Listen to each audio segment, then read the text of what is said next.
Tu m'as promis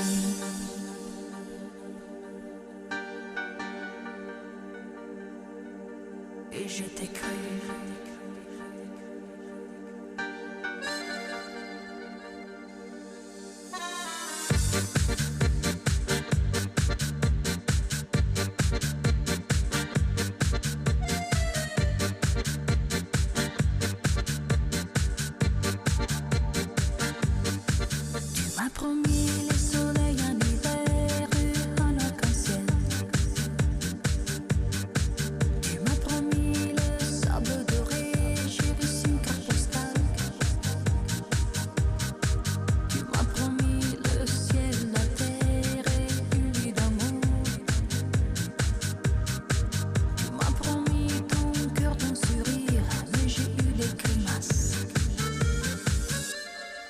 Tu m'as promis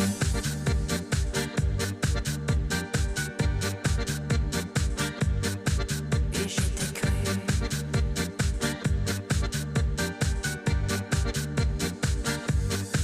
Tu m'as promis le cheval laid que j'ai jamais vu. Tu m'as promis le fil d'Orient, mais tu l'as coupé. Tu m'as promis les noms des Mozart, pas de plats cassés. Tu m'as promis d'être t'arranger pour s'être emballé. Tu m'as promis.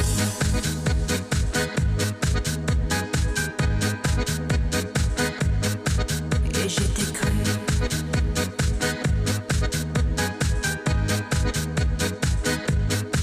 Tu es fou.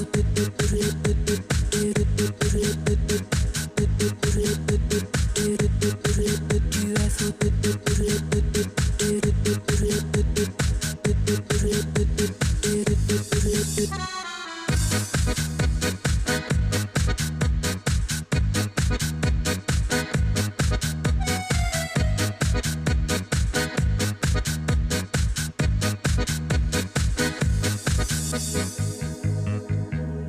Je ne sais pas ce qui se passe,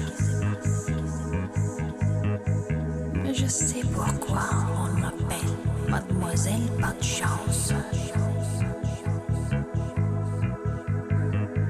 Tu m'as promis, tu m'as promis, tu m'as promis. Tu es fou. Tu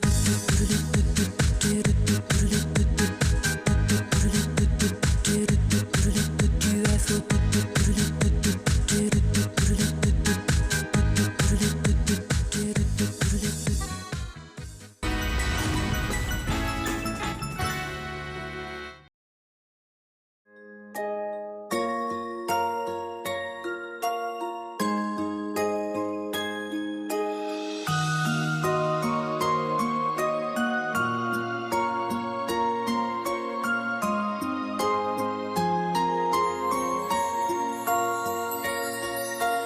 Tuşuğumdu gezeyim, ala cipti çiçeğin, kutlu bolsun kadamın senin. Keçini giyme dedim, degerinip keteyin, aman bolgun karagım menin.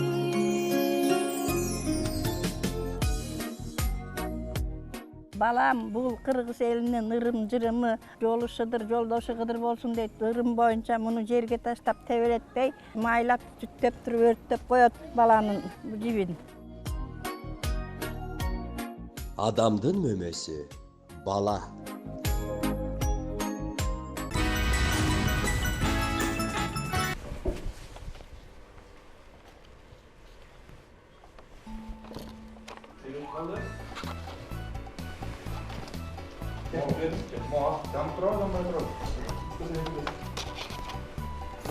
Ay.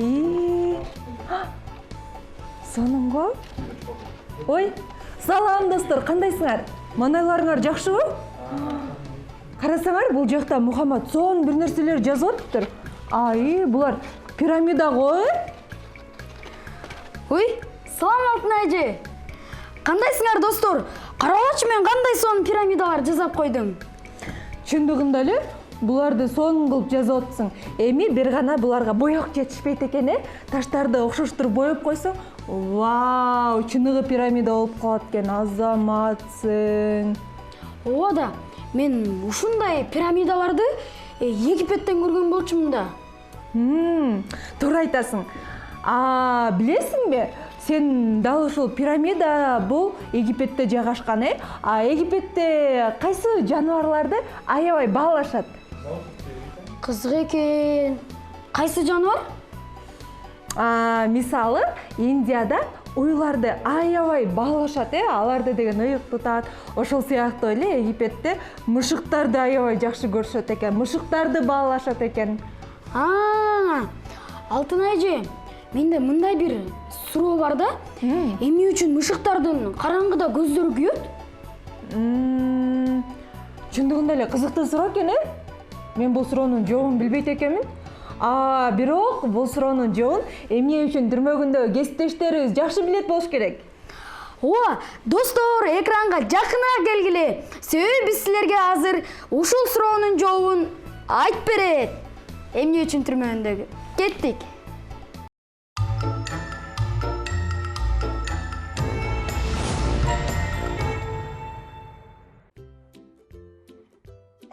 Мышыктар кандай сүйкүмдүү. Салам, кандайсыңар достор? Достор, силерге дагы мышыктар жагабы? Кызык. Эмне үчүн мышыктардын көзү кечинде күйөт? Түнчүндө алар өзүнүн айлана чөйрөсүн жакшы көрүү үчүн алардын көздөрү күйөт деп элейм. Көзүнүн ичинде бир нерсе бар, ошонун айынан күйөт. Алардын көзү мышыктардын көзү кечинде жакшы көрүнүш үчүн көзү күйөт. Балким мышыктардын көзүнүн ичинде фонарик бар. Көзү күйгөндө аларга жарык болуп жакшы көрүнөт. Ошон үчүн анын көздөрү фонарик. Алар кечинде жакшы көрүш үчүн алардын көзү күйөт. Мышыктардын көзү күйөт деген ченим ал мурунтан эле бар. Көрсө достор, мышыктардын гана эмес, күндүз уктап, кечинде аңчылык кылган жаныбарларда бул көрүнүш байкалат. Мисалы, үкү.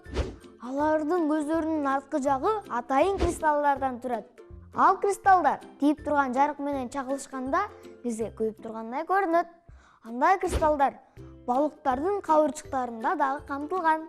Бул чагылышуу алардын түнкүсүн дагы жакшы көрүүгө жардам берет.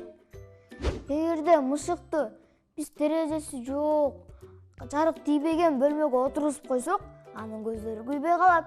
Эң кызыгы, жаныбарлардын гана эмес, бардыгынын эле көзү күйөт экен. Аны адамдын көзүнө жарыкты такап байкаса болот. Байкасаңар, биз караңгыда сүрөткө түшкөндө көзүбүз коркунучтуу кызыл түс болуп күйүп калат. Мунун себеби биздин көзүбүздөгү атайын катмарда. Достор, силердин суроолоруңарга жооп таптык окшойт, Анда мен силер менен коштошом. Биздин Instagram жана YouTube баракчабызга катталганды унутпагыла. Жакшы калгыла.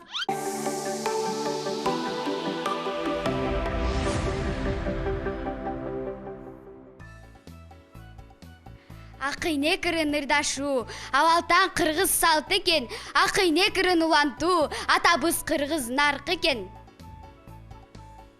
Ырдашып сындашу, ыржанды кыргыз салт экен. Сынга сынды жоо айтмак, атабыз кыргыз баркы экен. Улуу тоонун боорунан улаар аткан менин атам, улуу кызын ыйлатып, өйдө жаткан Унун боорунан кийик аткан менин атам, кичүү кызын ыйлатып, өйдө жаткан сенин атам.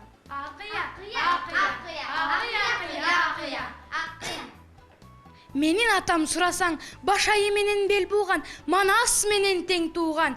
Менин атам сурасаң, ала кийиз жазданган, сенин атаң сурасаң, өлгөн бука баштанган. Менин атам сурасаң, укурук алып жылкы айдайт, сенин атаң сурасам, куургу чалып уй айдайт. Менин энем сурасаң, сыр аякка бал куйган, сенин энең сурасаң, ит аякка каң уйган. Илме тиккен менинем, илеленген сенинең, күрмө тиккен менинем, күрүлдөгөн сенинең.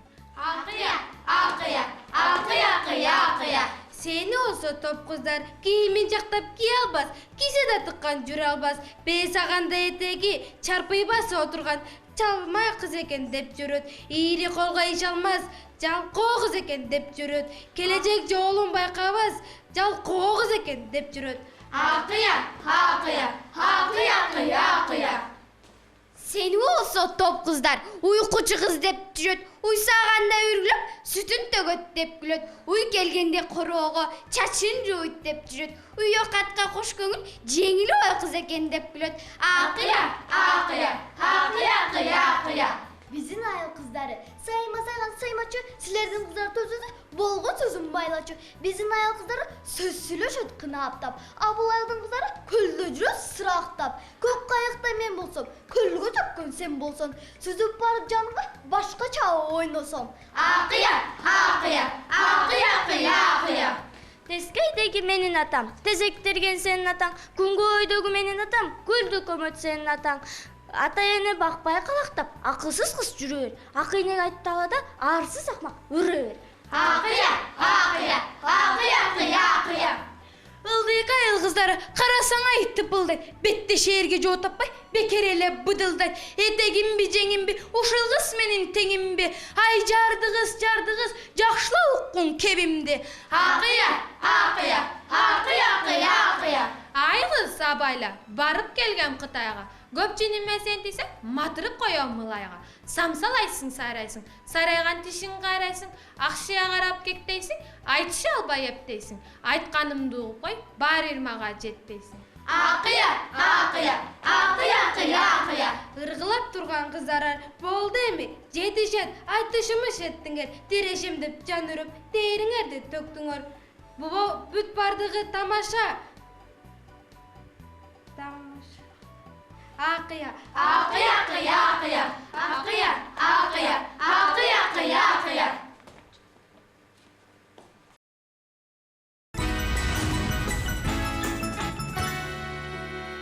Кыргыз элинин эң улуу манасчыларынын бири Саякбай Каралаев 1894 Ысык Көл облусунда төрөлгөн.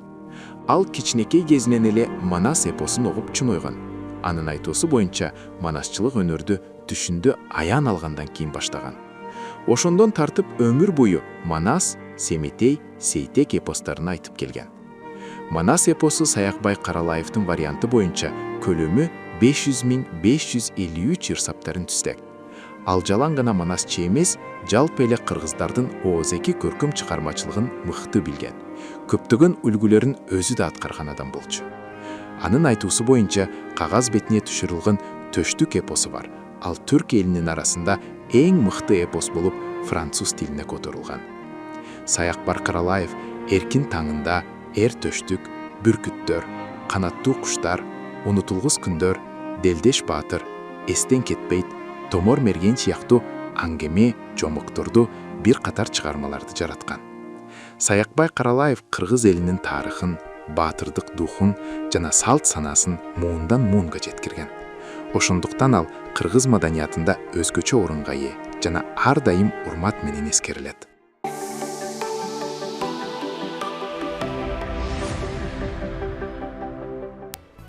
Достор, биз болсо ушундай шаңдуу маанайда, жакшы маанайда эфирибизди алдыга карай улантабыз. Ал эми биздин студиябыздын коноктору бардыгыңар азыр көргөндөй эле, достор, акыйнек айтышты. Акыйнек айтышуу дагы бул кыргыздардан бир салты десек болот, Мухаммад. Азыр болсо биз дал ошол кыздар менен маек курганы турабыз. Маегибиз да кызыктуу болот деген ишеничтебиз, достор. Алар Азиза жана Нурай. Саламатсыңарбы, кыздар? Саламатчылык. Кандай келиңер, жакшыбы? Жакшы. Алгач эле силерди биздин өзүбүздүн досторубуз менен кененирээк тааныштырып алалы, анан кийин маегибизди улантабыз, Кайсыл жакта окуйсуң? Канчанчы классың? Өзүң жөнүндө кененирээк маалымат айтып берсең болот. Мен өзүм чүйлүкмүн. Мен биринчи лицейде окуйм, жатак мектепте. Өзүм 6 классмын. Мен айта кетсем, менин атым Нурай. Мен өзүм Көлдүкмүн. Мен Айза айткандай эле номер 1 мектепте, жатак мектепте окуйм. Мен 6 Б класста окуйм. Азаматсыңар, ушундай бир кыйын кыз экенсиңер, бардыңар акыйнекти сонун кылып айтып бердиңер. Силер негизи ушул акыйнек жаттап, дал ушул Баластан каналынын Данигин берүүсүнө келип маек куруп берүү үчүн силерге ким жардам берди? Бул жака келип калышыңарга эмне себеп болду дегендей? Бизге Чыңгыз агай жардам берди. Чыңгыз агай бизге аябай жакшы, биздин ушул эле жылы бизге драм кружоктон бере баштады. Биз экөөбүз актриса болгубуз келет. Чоңойгондо актриса болуп, ушу Чыңгыз мамай актер менен бизге жардам берди. Ушу Баластан долбооруна Данигинге келгеним абдан сүйүнүп жатам. Мен да ушул жака балдар келгенинен мен да сыймыктанып, мен да ушул жака келсем экен деп Демек силер жанагы агайдын, Чыңгыз агайдын шакирттери, окуучулары турбайсыңарбы? Буюрса силер дагы келечекте чоң актриса болгуңар келет экен. Ал сабактан, агайдын сабагынан силер эмнелерди үйрөнүп атасыңар? Биз күлгөндү үйрөнүп атабыз. Күлгөндү? Ооба. Күлгөндү үйрөнүп атабыз. Анан кыймылдаганды, мисалы жаныбарлардын кыймыл аракеттерин, тураганды, аткарганды, актердук чеберчиликти үйрөнүп аткан турбайсыңарбы? Мухаммад, менде азыр мындай идея пайда болду. Кыздар азыр айтып калышпадыбы, жаныбарлардын кыймылдарын үйрөнүп атабыз деп. Ушул сыяктуу бир оюн бар го. Кыздар бизге бирден жаныбарды туурап берсин, биз экөөбүз табып көрөлү. Кандай дейсиң, Макул. Келгиле кыздар. Туурап бергилечи, отуруп эле ордуңардан. Каалаган жаныбарыңарды. Азиза. Мышык. Тура. Мышык. Сүт алды мен бат эле. Сен бат эле таап алдың, Азаматсың. Мен кандай айтсам? Нурай кайсы жаныбарды туурап берет болду экен, кызык болуп атат. Мен күлгүнүчтүү бир немен туурап берейин. Талат болдуңар бекен. Жаныбар, Ооба. Маймыл. Жок. Дагы? Мындай. Ал ушинтип кыймылдайбы? Мындай. Ушуну Айзиз экөөбүз мындай көрүп, мындай ошо турганбыз да, жок. Кушпу же болбосо үй жаныбарбы же жапайы жаныбарбы? Үй жаныбары. Үй жаныбары? Ат. Жок. Жок, мындай кылган. Тоокпу, мындай башында шапкасы бар. Короз. Жок. Үндүк. Үндүк да? Ооба. Үндүк турбайбы көрсө. Эң сонун, чындыгында эле кызыктуу болду окшойт, Кыздар, силердин мындан башка дагы көптөгөн таланттарыңар бар экенин билебиз, Акыйнек эле айтпастан силер жаңылмачу дагы айтат экенсиңер. Ооба. Жаңылмачу болуп көрөлү анда. Кана ким баштайт? Нурай баштайсыңбы? Экөөбүз чогуу баштайбыз да. Макул. Балчеликте арылар, байкагыла барыңар, байкабасаң барыңар, бале кылат арылар, бале кылсарылар, бакыргыла барыңар, бакырбасаң барыңар, баарыңды чагат арылар. Эми ушуну бачым айтам. Балчеликте арылар, байкагыла барыңар, байкабасаң барыңар, бале кылат арылар, бале кылсарылар, бакыргыла барыңар, бакырбасаң барыңар, баарыңды чагат арылар. Апатан айтып койду го. Меники кыскача эле, түшкө кирет түстүү шаар, түшкө киргенден түстүү шаардан түшүнбөдүм канчоо бар. Эми батпата. Түшкө кирет түстүү шаар, түшкө киргенден түстүү шаардан түшүнбөдүм канчоо бар. Түшкө кирет түстүү шаар, түстүү шаардан көп шаар бар. Түшүнбөдүм канча шаар бар. Аракет кылды. Балким. Анда биз маегибизди уланталы, кыздар жана Акыйнек айтып беришпедиби? Азыр Акыйнекти дагы бир жолу түз эфир аркылуу ушул жерден айтып бергилечи. Отуруп эле. Анан биз дагы экөөбүз да Акыйнек айтышканга аракет кылып көрбөйлүбү? Акыйнек билесиңби? Мен билем. Мен айтып коеюн. Кана? Макта айтып аткан эле Акыйнек. Ооба. Менин атам сурасаң, баш айы менен бел буган, манас менен тең тууган. Сен менин атам сурасаң, ала кийиз жазданган. Сенин атаң сурасаң, өлгөн бука баштанган. Менин атам сурасаң, укуру калып жылкайдайт. Сенин атаң сурасаң, куургу чалуу уяйдайт. Акыя дейт, Эмди Нурай Азизага айтат экен. Сени болсо топ кыздар уйкучу кыз деп жүрөт, уйсаганда үргүлөп, сүтүн төгөт деп күлөт. Уй келгенде короого чачын жууйт деп жүрөт. Үйө катка кош көңүл жеңил ой кыз экен деп күлөт. Акыя, акыя, акыя, акыя, акыя. Азаматсыңар. Биз кичинекей кезибизде силердей болуп көптөгөн ушундай акийнектерди жаттап, андан кийин кошуна кыздар менен, дос кыздарыбыз менен, курбуларыбыз менен, туугандарыбыз менен аябай айтышкан элек. Алардын кайсысын айтсам азыр бул жердеги эфирге туура келет билбей жатам, бирок бирөөнү айтып коеюн, Автобустун эшиги ачылат да жабылат. Ушул турган кыздар негимден табылат деп коеюн. Акыя, акыя, акыя, акыя, акыя. Мына ушундай сонун кыргыздын бир салттары бар. Бул акийнектердин дагы достор ушундай бир тарбиялык мааниси абдан зор. Анткени бул жерде бир нерсенин жаман жагын, анан кийин жакшы жагын дагы айтышат. Демек, албетте биздин кыргыздардын бардык салттарынан бир тарбияны алсак болот экен, жакшы жагын алсак болот экен. Анан биздин баягы эфирибиз эмес, маегибиз дагы соңуна келип жетерине аз калды. Андыктан маегибизди бир аз жыйынтыктап баштай берели. Мухаммад, азыр кыздар силерди эфир аркылуу кимдер көрүп атат? Ошол адамдарга, жалпы баягы жакындарыңарга, туугандарыңарга салам айтсаңар болот. Мен ата-энем айтып кетсем, кандайсыздар? Мен ата-энем.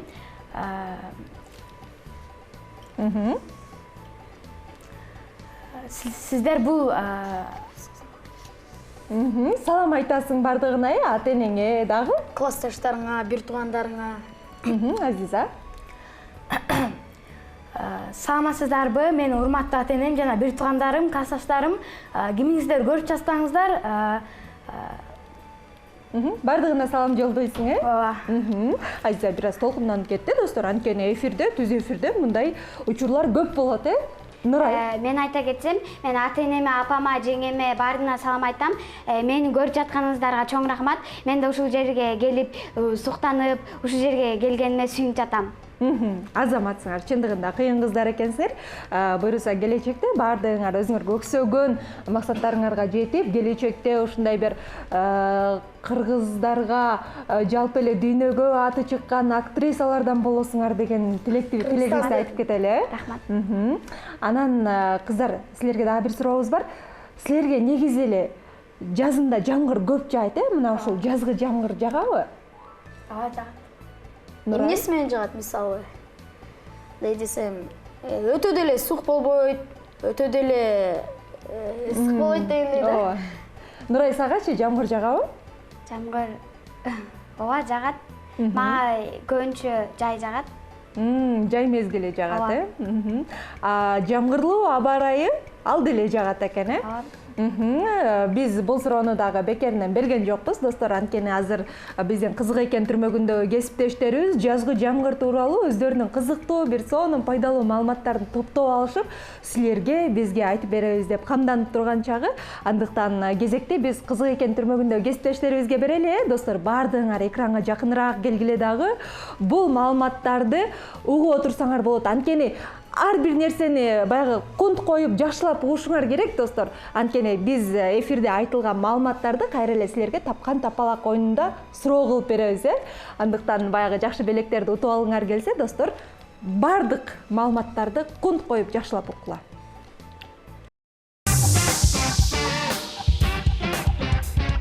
Кандайсыңар, достор? Салам. Кандай Азамат? Шыт деп жазгы жамгырда жаап калды, достор. Бул жаз келгендин белгиси. Биз бүгүн жаз тууралуу сүйлөшөбүз. Мага эң баарынан жазгы жамгырдын жыты жагат. Салам, София. Салам, достор, кандайсыңар? Ооба, София. Бүгүн бүтүндөй планетабыздын ойгонушу, анткени бүгүн жазгы жамгырда. Достор, София, бирок сен билесиңби? Сен ошол айтып жаткан сонун жамгырдын жыты деген эмне экенин жана анын илимий дагы аталышы бар. Чын элеби? Илимий аталышы? Жамгыр болгону суу эле да, анын кандай илимий аталышы болушу мүмкүн? София, бары сен ойлағандай емес. Кел бүгін анда ушул тема туралы кыз экен түрменде сүйлөшөр. Кеттик.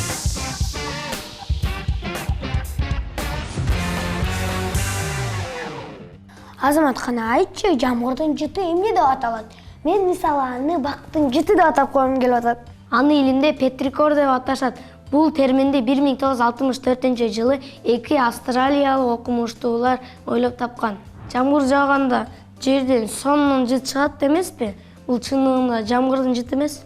Кандайчы? Анда эмненин жыты? Топуракта бактериялар жашайт. Алар өзү менен кошо ушул антибактерияларды жана өсүмдүктөрдүн майларын кошо ала чыгат. Ошондуктан ошондой бизге чагымдуу жана биз жакшы көргөн жыттар пайда болот. Вау, Азамат, биз анда жамгыр жааганда бактерияларды жана өсүмдүктөрдүн майларын жыттайт турбайбызбы? Абдан кызык. Азамат, мени дагы бир нерсе кызыктырып жатат. Эмне үчүн жамгырдын асты жагын тоголок жана жогору жагын уштуу кылып сүрөттөшөт го? Бул дагы чынбы? София, сени сүрөт жаратуучулар жана мультфильм жаратуучулар алдап жатат. Кандайчы? Кандай алдап? София, чындыгында жамгырдын тамчысы тоголок болот. Бирок ал жерге кулаганда абанын каршылыгына байланыштуу ал гамбургердин нанына же болбосо парашютка окшоп калат. Гамбургер дейсиңби? Мен гамбургерди абдан жакшы көрөм да, эми мен жамгыр жааганда гамбургерди элестетем го. Ал эми тамчылар кандай ылдамдыкта учат? Орточо эсеп менен жамгыр тамчысы 20-дан 30 чакырымга чейин ылдамдыкта түшөт. Азамат, мен жазгы жамгырды башка мезгилден караганда пайдалуураак деп уктум эле. Бул дагы чынбы? Туура байкагансың. София, жазгы жамгыр аябай пайдалуу. Анткени ада азот бар. Азот деген накта витамин өсүмдүктөр үчүн. Жана ошондой эле чагылган чартылдаганда азот менен суу жерге ылдый карай түшөт. Азот биздин өсүмдүктөр үчүн эң керектүү азык. Ошон үчүн менин чоң апам дайыма жазгы жамгырды береке дейт турбайбы? Азамат, мен дагы бир кызыктуу факты билем. Кээде жамгырлар түстүү болуп да жайт деп уккам. Индияда кызыл жамгыр жааптыр. София, бул деген чындыгында деңиздеги балырларга байланыштуу, бирок биздин Кыргызстанда нактала жана тунук жамгыр жаайт. Бул биздин тоолорубуздун деми. Достор, жазгы жамгыр бул жөн эле суу эмес, бул бүтүндөй илим. Туура айтасың, жана ошондой эле достор, дайыма жамгырдан кийин асманды карагыла. Балким кереметтүү күн желесин көрүп каласыңар. Азамат, акыркы суроо, эмне үчүн сөл жыландар жамгырдан кийин жер үстүнө чыгып алышат? София, достор, силер да ойлонуп көргүлөчү. Достор, кийинки көрсөтүүдө көрүшкөнчө.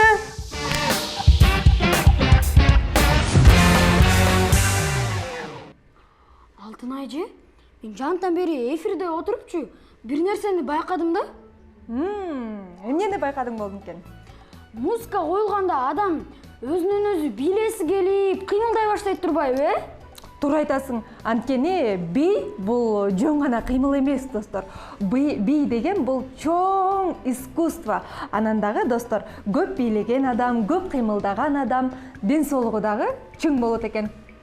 Кантип чыңдаса болот? Мисалы, биз бийлеген учурда көп кыймылдайбыз, көп кыймыл аркылуу биздин баягы булчуңдарыбыз көп иштей баштайт, анан кийин баягы кан айлануубуз да жакшырат. Кан айлануунун жакшырышы биздин жүрөгүбүздүн дагы жакшы иштешине жардам берет. Деги эле дей койчу, бийдин ден соолукка тийгизген пайдаларын, жакшы таасирлерин айтсак түгөнбөйт го дейм. Деги эле бардык нерсеге пайда. Демек бий бул спорт сыяктуу эле пайдалуу экен да, Ооба, анткени бийлегенде билесиңби, адамдын маанайы аябай көтөрүлөт. Анан кийин дагы кыймылдаган сайын өзүңө энергия топтойсуң. Ушундай бир маанайың болуп көрбөгөндөй өзгөрүп, энергия дагы аласың. Алтынай эже, мен эми түшүнбөдүмбү? Ошондуктан адамдар тойлорго, майрамдарга барганда көп бийлешет экен да, Ооба, туура айтасың. Анан дагы билесиңби, дүйнө жүзүндө миңдеген бийлер бар. Алардын ичинде ар бир баягы улуттук бийлер бар, Улуттук бийлер аркылуу бийчилер өзүнүн улутунун, өзүнүн мамлекетинин, өлкөсүнүн маданиятын, каада салтын, үрп-адаттарын, деги эле алар кандай жашоо шартта жашагандыгын бардыгын бий аркылуу эле жеткизип коюшат. Ай, мен дейсізбі? Абдан қызық екен. Анда бізге жана жалпы досторыбызга бүгін біздің бейчи кызыбыз кайсы улуттун маданияты тууралуу айтып берет болот экен. Туура айтасың, чындыгында эле кызыктуу, Ал эми азыр достор биз кыска тыныгууга барып келели, андан кийин биздин кичинекей бийчилерибиз кыргыздын маданиятын даңазалап бийлеп беришет. Достор, силер да жөн отурбагыла макулбу? Бардыгыбыз биргеликте чогуу бийлейли. Бардыгыбыз чогуу бийлейбиз. Кеттик. Кыргыз кино актёру жана сүрөтчүсү Сүймен Кул Чокморов 1939-жылы 9 ноябрда Чүй облусундагы Чоң Таш айылында туулган. Үй бүлөдө 7 бир тууган болгон. Өзү 3 байкеси жана 3 эжеси. Ал кичинекей чагынан тарта спорт менен машыга баштаган. Кыргызстан жана Ленинградтан далма волейбол тайпасында ойногон. Ошол эле учурда сүрөтчүлүккө дагы кызыккан. Кийин Ленинград көркөм академиясын, ошондой эле Репин атындагы живопись, скульптура жана архитектура институтун аяктаган. 1969-жылдан тарта киного тартылып, эң мыкты ролдорду жарата баштаган. Көбүнчө кыргыз элинин улуу жазуучусу Чыңгыз Айтматовдун чыгармалары боюнча тартылган көркөм тасмаларда роль аткарган. Ал кино тармагында гана эмес, сүрөт өнөрүндө дагы чоң ийгиликтерге жетишкен. Анын тарткан сүрөттөрү бүгүнкү күнгө чейин бааланып келет.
каш мактатып эмнени айтып жатат болду экен?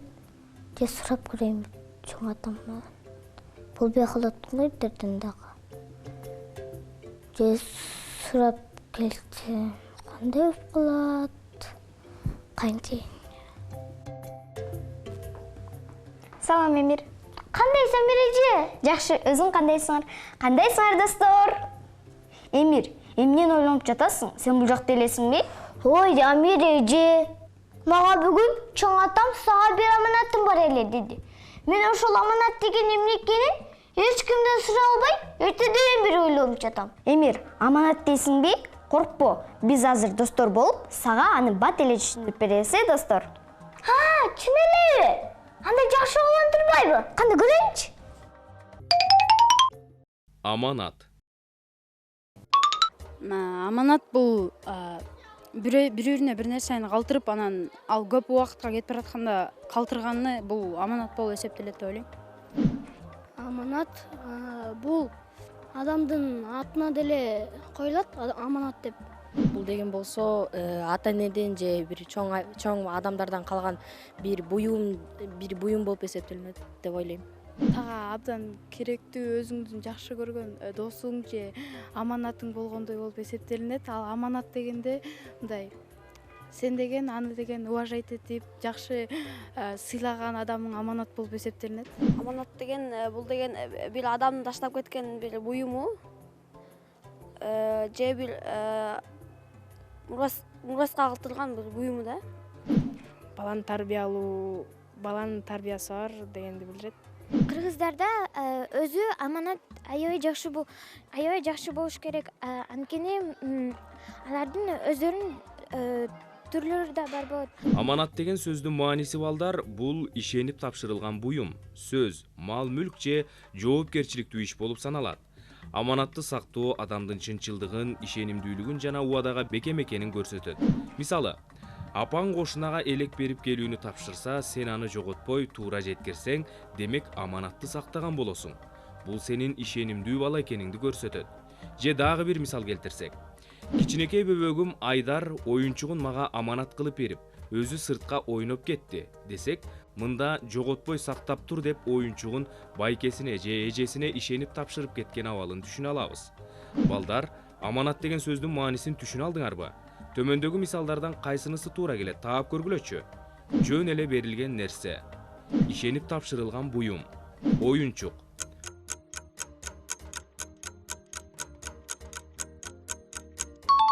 Азаматсыңар балдар, туура таптыңар. Көрдүңбү, Эмир? Аманат бул бирөөлөр тарабынан убактылуу катып, сактап туруу үчүн же башка бирөөгө тапшыруу үчүн берилген нерсе. Ал дүнүйө түрүндө да болот. Мисалы, сенин чоң атаң сага бир нерсени сактап жүрсө керек. Балким ошону бүгүн бергиси келип жатат. Ошол аманат болот. Кызык. Атам мага эмнени аманат кылат болду экен? Аябай кызык боло баштады. Кой, эртеге атама барып сурайынчы. Сизге дагы рахмат. Эртеден аманат деген эмне деп кеч ойлонуп отурдум эле. Мага эле эмес, бизге жардам берген досторго дагы рахмат десек болот. Кой, мен чоң атама кеттим. Эмне аманат экен? Аны сизге дагы айтам, Токто, биринчи достор менен коштошо албайлыбы? Рахмат достор. Силер жардам бербегенде чоң атам мага эмнени айтып жатат деп кеч ойлонмокмун. Кийинки бөлмөлөрдө көрүшкөнчө. Саламатта калгыла. Жүр бара берели.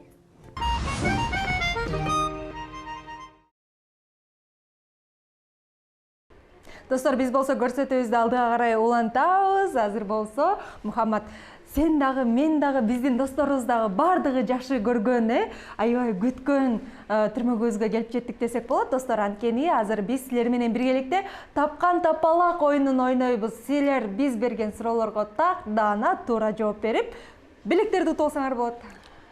Ооба достор, тапкан тапалак оюнубуз башталды. Эгерде силер биз берген суроолорго так жооп берсеңер, анда силер белекти утуп алышыңар мүмкүнсүңөр да.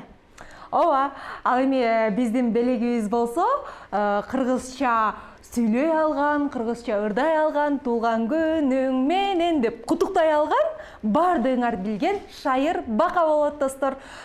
Биз болсо достор суроолорду беребиз, ал эми суроолорго жооп берүү үчүн азыр экрандан номер пайда болот. Ошол номер аркылуу бизге байланышка чыгып жооп берсеңер болот. Анда биз алгачкы сурообузду жаңырталы. Макул. Достор, караңгыда эмне үчүн мышыктардын көздөрү күйөт?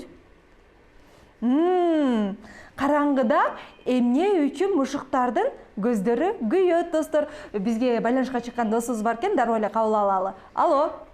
Алло. Салам, атың ким? Жумайым. Жумайым. Кайсыл жактан байланышка чыгып атасың? Ала Бука району. Ала Букага биз дагы салам айтып коебуз, Биздин суроону уктуң, Караңгыда мышыктардын көзү эмне үчүн күйөт? Алардын көзү курч. Кандай? Алардын көзү курч. Алардын көзү курч, дагы? Дагы. Бул суроонун жообун биз эмне үчүн түрмөгүндө кенен айтып беришти, биздин досторубуз. Дагы? Караңгыдын. Угулбай жатат, жакшы. Жооп барбы?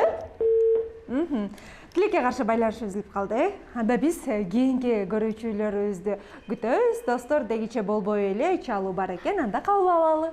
Алло. Алло. Салам. Алло. Салам, атың ким? Дегенче эле өчүп салдык, Достор, эскерте кетүүчү жагдай, бизге байланышка чыгып атканда сөзсүз бирдеңерди толуктап алган макулбу? Алло. Чалуу бар, кабыл алабыз. Алло.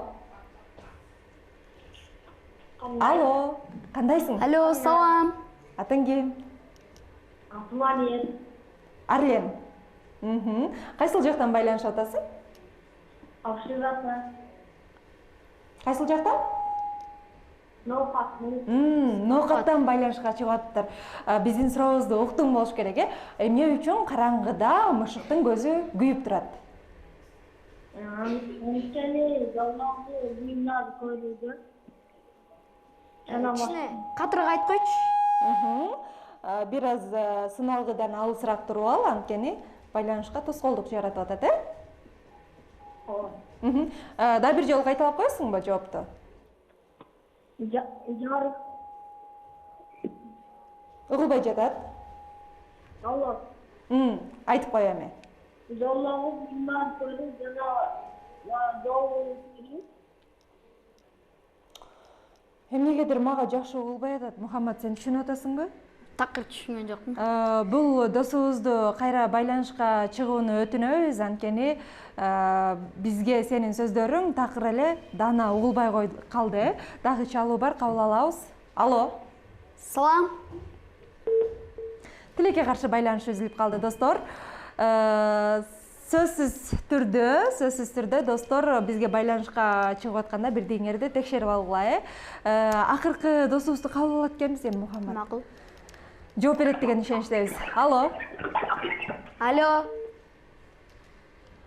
Тилекке каршы жок. Эми акыркысын кабыл алып көрөлүчү. Балким ушул Шайыр Баканы утуп алат. Силер чалаардан мурда жообуңарды дайындап алгыла, Жооп суроону кечке эле айтып атабыз, Чалууну кабыл алалы. Алло. Алло. Алло, салам. Кандайсың, досум? Атың ким? Канча жаштасың? Кайсыл жерден чалып жатасың? Бизге ырдап берейин деп байланышка чыккан окшойт, бул биздин кичинекей досубуз. Достор, бизге байланышка чыгып жөн эле баягы өзүңөрдүн дагы, биздин башка досторубуздун дагы, биздин дагы убактыбызды алганга болбойт, жөн эле ойноп чалып бергенге болбойт, достор. Тилекке каршы бүгүн тапкан тапалак оюнунун жеңүүчүсүнө Шайыр Баканы жеңип алган бир дагы биздин көрүүчүбүз, бир дагы биздин досубуз болгон жок, достор. Андыктан дагы бир жолу кайталап айтып кетеличи, эгерде силер кыргызча сүйлөгөн, ырдаган, туулган күнү менен куттуктай алган Шайыр Баканы утуп алгыңар келсе, анда Данигин көрсөтүүсүн башынан аягына чейин кунт коюп угушуңар керек. Ошондо гана биздин суроолорубузга так даана туура жооп бере аласыңар, достор. Ал эми биз болсо азыр кийинки түрмөккө кезекти беребизби? Берели? Достор, анда азыр биз Тармал Байке менен биргеликте Energy Time'да бир көнүгүүлөрдү жасап маанайыбызды көтөрүп албайлыбы, Кеттик анда. Кеттик анда.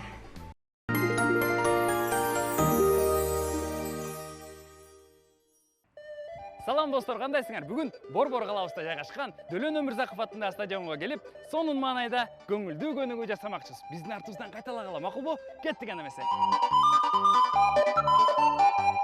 Эми достор, сол жака кеттик. 1, 2, 3, 4, 5, 6, 7, 8. Эми достор, маңдайга карайбыз. Кеттик.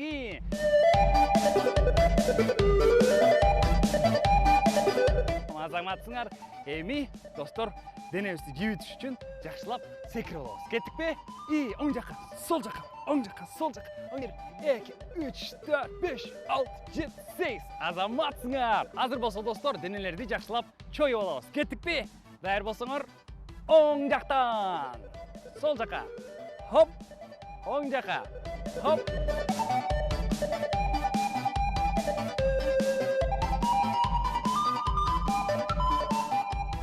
Эми достор, колдорубузду жакшылап жибитип алабыз. Кеттик манжалардан. 5, 6, 7, 8. Алмаштырабыз. 1, 2, 3, 4, 5, 6, 7, 8. Эми достор, колдорубузду жакшыраак айландырып алабыз. 1, 2, 3, 4, 5, 6, 7, артка. 1. Бүтүрдүк. Азаматсыңар достор. Азыр болсо достор, белдерибизге сонун көнүгүүлөрдү жасайбыз. Кеттик анда эмесе, буттарыбызды сонун ыңгайлуу жайгаштыра алабыз. Колдорубузду белдерибизге коебуз дагы, айландырабыз. 1.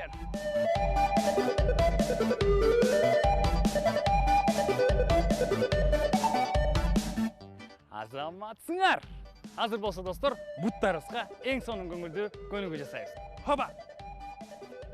Алмаштырабыз. Алмаштырабыз. Алмаштырабыз. Алмаштырабыз. Азыр болсо достор, кайрылабыз. Хоба. Эми кайрадан баштайбыз. Азыр болсо дал ушул көнүгүүнү бат-баттан жасайбыз. Макулсуңарбы? 1, 2, 3, 4, 5.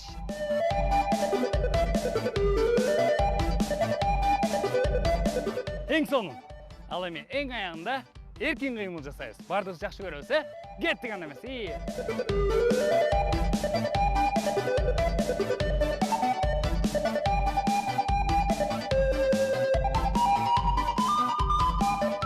Чоң рахмат достор, силер менен Айтунук, Тармал жана ошондой эле Нурбол болду. Саламатта калыңыздар.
Билесиңби досум, эмне үчүн жомок угуш керек? Жомок уккан баланын акылы күн сайын өсө берет. Жомок сени акылдуу жана тапкыч кылат. Сен кыйынчылыктарды жеңген жана баарына жардам берген баатыр болууну үйрөнөсүң. Жомок менен сен дүйнөдөгү кызыктуу сырларды биринчилерден болуп биле аласың. Бул сенин сыйкырдуу күчүң. Чыныгы баатыр болгуң келеби? Анда күн сайын бөбөк сенин жомогун көрсөтүүсүн калтырбай көр.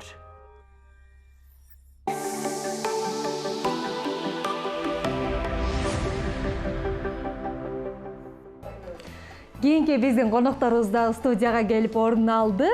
Достор, биздин досторубуз дагы ушундай бир таланттуу бийчилер, алар жөн гана бийлеп койбостон, комузда дагы кол ойнотуп чер талашат экен балдар. Карагылачы, кандай гана көп кырдуу таланттар. Азыр биз алар менен таанышып, өздөрү тууралуу кене маалыматтарды угуп, сонун бир маек курабыз деген ишеничтемин. Ал эми биринчи сурообузду эле берип өтөлү. Өзүңөр жөнүндө кененирээк маалымат айта кетсеңер, канча жаштасыңар, кайсы мектепте окуйсуңар?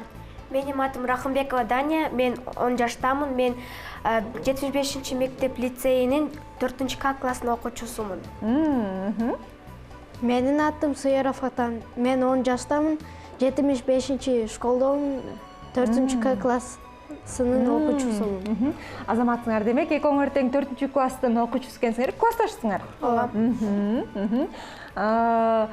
Анда баягы азыр эле кыздардан ушундай бир сонун биен көрдүк, анан кийин кур келбей колуңарга комузда кармапсыңар го. Демек, комузда черткенди билесиңер? Ооба. Бизге бир шаңдуу күнү чертип бербейсиңерби? Кайсы чыгарманы аткарып бересиңер? Алтын балалык. Алтын балалык.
Азаматсыңар, чындыгында баягы бир учурда эки өнөрдүн эси болуу, эки өнөрдү улам өркүндөтүп туруу, жаңы нерсени үйрөнүп туруу албетте өтө кыйын.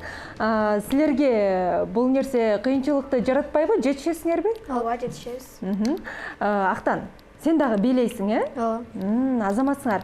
Анан жакында эле бир конкурска барып, баш байгени, алдыңкы орундуктарды алып, ийгилик жаратып келипсиңер. Негизи эле алдан башка дагы, анан башка дагы көптөгөн конкурстарга барат экенсиңер, Анан азыр силер акыркы конкурс жөнүндө айтып бергилечи, байге алып келген конкурс жөнүндө. Биз Алматыга ата-энелер менен 100 киши болуп бардык.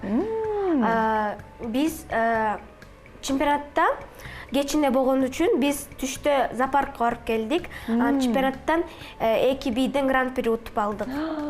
Азаматсыңар, бир барып эле 2 баш байгени утуп келген экенсиңер, Азаматсыңар. Ал жака актан сен дагы бардыңбы же кыздар бардыбы жалаң? 3 бала барды, анын баарысы кыздар. Кайсы бийлер баш байгени алды? Биз рок-н-ролл менен Сардагыз менен бийлеп бардык. Демек силер 2 бийди алып баргансыңар, 2 бийди бийлеп бердиңер, анан экөө тең баш байгени алды. Ой, Азаматсыңар, чындыгында кыйын кыздар балдар турбайсыңарбы? Алдыда дагы кандай пландар бар? Кайсыл өлкөгө, кайсыл сынактарга барган жатасыңар? Биз Турцияга барайын деп отурук, Турциядан кийин Дубайга. Азаматсыңар, кыйын кыздар экенсиңер. Турцияга качан барасыңар, Дубайга качан барасыңар? Турцияга биз 26 майда барайын деп отурук. Аз убакыт калыптыр, Ооба.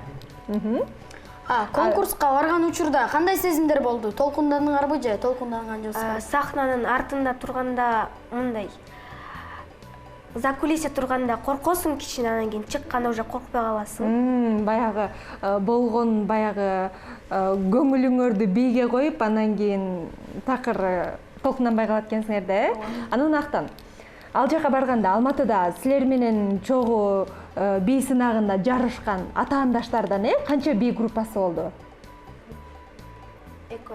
Эки группа менен атаандашкан экенсиңер да. Эң сонун кайсыл мамлекеттерден барды дагы Алматыга? Кайсыл мамлекеттердин бийчилери барды? Бишкек шаарындагы барды, и Алматыда эле. Демек, эки өлкөнүн Кыргызстандын, Казакстандын жалаң бий өнөрпоздору барып, баягы өздөрүнүн өнөрлөрүн тартуулап келген турбайбы? Азаматсыңар, силерге ийгиликтерди каалайбыз, ушундай дайыма баягы ийгиликтерди жаратып жүрө бергиле деп айтып кетели. Силер менен дагы көп убакытка сүйлөшөлү дегенбиз, бирок убакыттын тардыгынан улам азыр салам айтууга кезекти берсек. Кимге салам жолдойсуңар? Биз Лиля Зарбековнага салам беребиз. Актан? Кимге устаттыңар? Ата-энелерге салам беребиз. Комуздан үйрөткөн эжекеме салам берем. Мен да. Азаматсыңар, анан кийин эфир аркылуу биз Мухаммад экөөбүз дагы жалпы номер 75 мектептин бардык окуучуларына, анан 4-класста окуган ушул бүгүнкү биздин конокторубуздун классташтарына, мугалим эжелердин бардыгына салам жолдойлу дагы. Биздин баягы Кыргыз Чүрөк Kids бий тобуна дагы албан ийгиликтерди каалайбыз. Дайыма буйруса Турцияга барганда дагы, Дубайга барганда дагы баш байгелерди жеңип келип, кыргыздардын бийчи кыздары, балдары кыйын бийлейт турбайбы деген бир кол чабууларга, мактоолорго ээ болуп келесиңер деген ишеничтебиз. Мухаммад, биз болсо досторубуз менен коштошолу. Көрүшкөнчө.